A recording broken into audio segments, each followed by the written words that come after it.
السلام عليكم. ايه يا شباب، ازيكم عاملين ايه؟ يا رب تكونوا كلكم كويسين. طبعا انا بقالي فتره ما عملتش الفيديوهات بتاعتنا اللي احنا متعودين عليها، لان بصراحه يعني كنت تعبان شويه. كنت بعمل فيديوهات دوبلاج او حلقه من البرنامج بتاع سبوتيفاي، بس ما كنتش بنطلع نعمل فيديوهات بوشي زي ما احنا متعودين، اني كنت مريض شويه. المهم ان يعني ظبطت وشي وعملت ماسك كده وجيت يعني. في بعض الناس اللي من عندنا على الصفحه، او سمعني حتى بره، بيقول انت ملخبطني. يعني ايه اللي انت ماسكه بالظبط بتعمله بالظبط؟ اقول له والله ده للكل يعني، وده المفروض كنا نبدا نقوله قبل ما نعمل اي حاجه خالص، بس ايه، احنا اندمجنا زي ما بتقولوا. انا بعمل محتوى بيعتمد على الاداء الصوتي، سواء فيديوهات الدوبلاج اللي انا بعملها مثلا على مقاطع الكرتون زي ما انتم عارفين، او الفيديوهات اللي هي المباشره اللي احنا مثلا بنقلد فيها شخصيات كرتونيه معينه، بجانب الفيديو اللي بنعمله كل اسبوع او فيديوهين اللي هو القلش او الهبد الفخم، انا سميته كده. ان احنا بنجيب حاجه معينه، سواء مثلا كانت حاجه بتحصل، او شخصيه معينه، فيلم معين، ممثل معين، اي حدث او اي حاجه حتى حياتيه، انا بجيبها لكم. وبنحاول ان احنا مش نسخر، لا، احنا بنعملها بطريقه يعني بنعرفها بيها، وفي نفس الوقت بنناقش الغلط اللي موجود، او الحاجه اللي اتعملت باسلوب جديد. ما هو كل واحد لازم يبقى له اسلوبه. يعني انا مثلا ليا طريقتي، والله غيري له طريقته، وكل واحد بيتميز بطريقه معينه هي اللي بخليه يختلف عن الاخر. فانا من النوع اللي بحب لو عملت حاجه وعندي مثلا امكانيات في حاجه تانية زي الصوتيه او شيء، فاحنا بنحاول نستغل ده على ده، ونطلع الاسلوب اللي انتوا بتشوفوه او بيطلع لكم في الفيديو بالطريقه المعينه اللي هي انا بعملها دي. يعني مثلا انا اخترت حته ان كل حاجه مسميها دوبلاج فخم، مقاطع دوبلاج، او قلش فخم، او هبد فخم. حطيت كلمه اللي هي الفخم دي، او الفخامه، تبقى علامه او حاجه مميزه للي احنا بنعمله. هتكتب قلش فخم او دوبلاج فخم او هبد فخم، هتديني في وشك على طول، ما تقلقش. او تكتب دكتور فويس محمد عادل.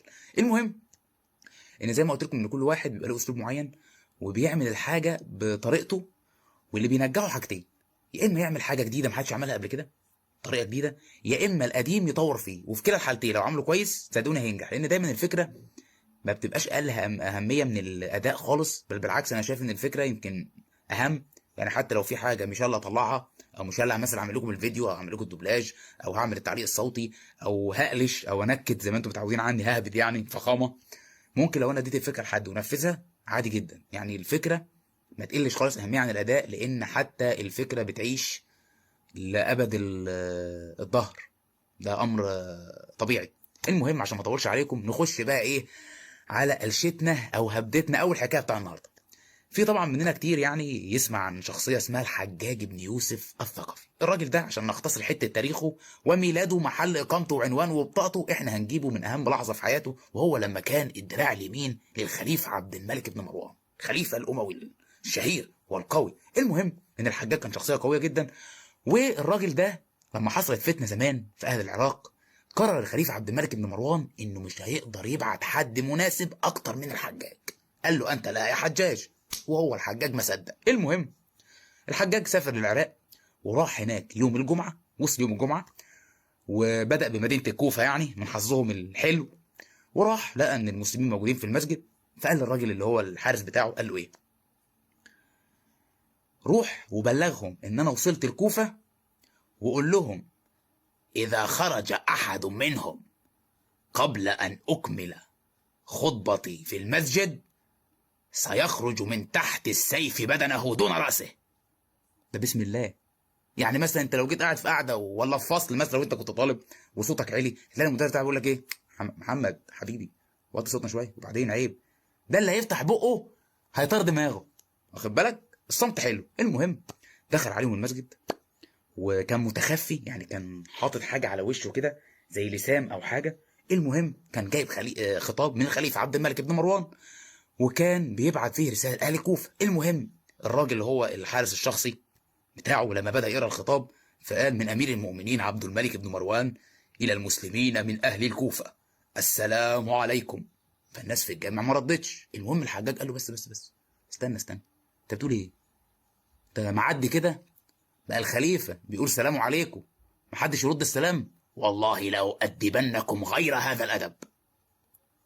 مفيش هزار. ما قالوش السلام عليكم، قالوا عليكم السلام، هيؤدبنهم غير هذا الادب. المهم كمل الخطبه بتاعته وشال اللسان وقال الجمله بتاعته المشهوره، اعتقد في ناس كتير يعني ايه ممكن تكون عارفه ان هو قايلها، او هي عارفه الجمله بس مش عارفه ان هي للحجاج، او الموقف اللي قال للحجاج الجمله دي. قال لهم ايه؟ انا ابن جلا وطلع الثنايا، متى اضع العمامه تعرفوني.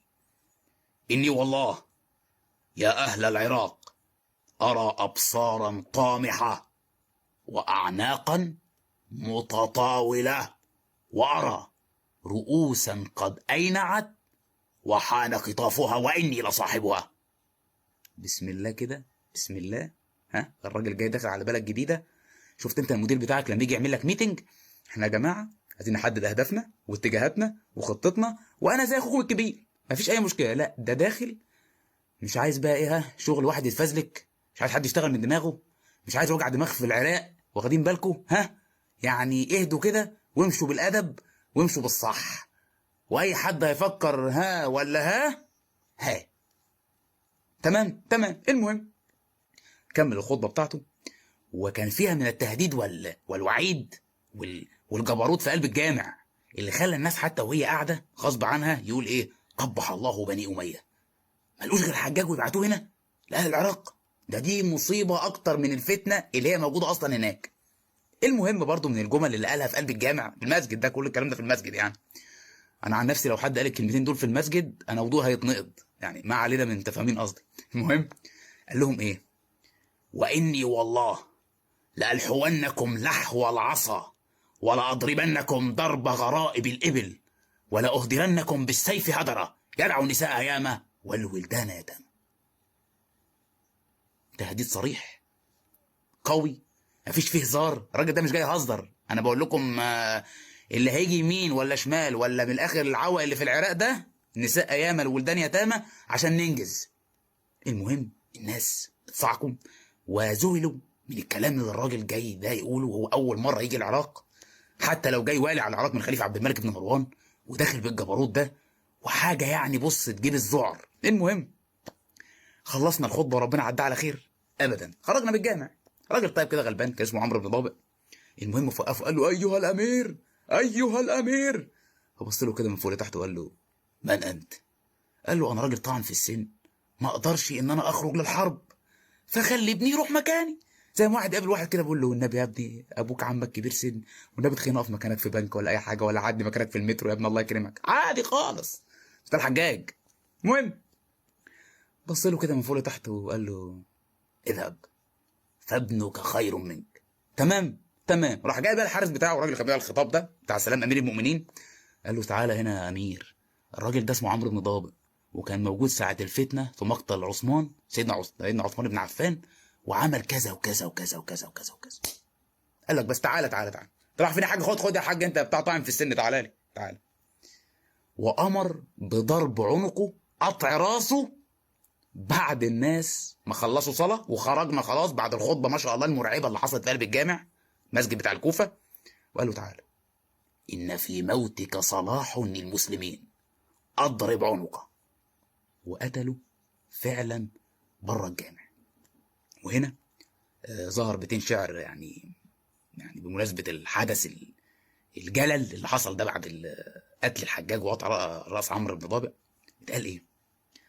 تخير، فإما أن تذهب لابن ضابئ عميرا، وإما أن نزور المهلبة، وإلا فما الحجاج مغمد سيفه مدى الدهر حتى يترك الطفل أشيبا. كلام واضح وفي منتهى البلاغة، يعني من الآخر اختار، هتبقى زي عمرو بن ضابط ولا هتلم الدنيا وتخرج مع المهلب تعرف الخوارج؟ اديك شفت بنفسك. وإلا الحجاج هيشيب شعر الطفل الصغير. اللي خلاني النهارده اقول لكم الموقف ده بالطريقه اللي هي يعني فيها تجميعه من الحكايه التاريخيه، او الاستخدام ان انا عملت يعني شويه تمثيل صوتي كده بسيط، ده برضه عشان نوضح الحكايه، لان في بعض الناس بتمل من الحكايه، فاحنا زي ما قلت لكم بنحاول ان احنا يعني نبين الموضوع او القصه باسلوب جديد شويه. المهم انا ببين لكم ان مهما انت في بعض الاحيان ان انت مثلا تشوف من جبروت المدير بتاعك مضايقك، ابوك قافل عليك شويه، المدرس ده انا متغاظ منه يا عم، ده بص ده خنقه، اخره يعمل لك ايه؟ هيطولك بره الفصل، ابوك هيمنع عنك المصروف، مش هيديك العربيه، هيقول لك تعالى لي بدري يالا، بدل ما بتيجي الساعه 1 تيجي الساعه 3. بس مش هتوصل ان انت لو خرجت من البيت ورجعت متاخر هتخش البيت من تحت السيف بدنك دون راسك. مفيش الكلام ده. او ابوك المدرس بتاعك هيجي هيحط راسك تحت رجله يقول لك اضرب عنقه. لا لا. فانا بقول ان اي حد شايف ان في ضغط عليه او في حد متكبر عليه او قوي الشخصيه يبص الحكايه اللي احنا حكيناها دي بالراحه كده خالص، يعني يهدى كده ويسمع الحجاج بن يوسف ويتفرج على الحلقه. تمام تمام. احنا خلصنا النهارده، ومش هنعتبرها زي ما قلت لكم قرشه وهبده فخامه، على قد ما هي ايه قصه خفيفه كده وجميله، قلنا احنا ايه نرجع بيها اهو برضو ايه نفيد ونستفيد. ولو عجبك الفيديو لايك وشير للفيديو. للاسف لو ما عجبكش لايك بس، يعني بقى بلاش شير، مش هضغط عليك. وان شاء الله قلب تحته هتلاقي الفيديو اللي قبله وتطلع فوق. لا الفيديو كده لسه ما نزلش، ده اخر فيديو. استناني ان شاء الله المره الجايه في الحلقه الجايه. اشوفكم على خير ان شاء الله. كان معاكم دكتور فويس محمد عادل. السلام عليكم.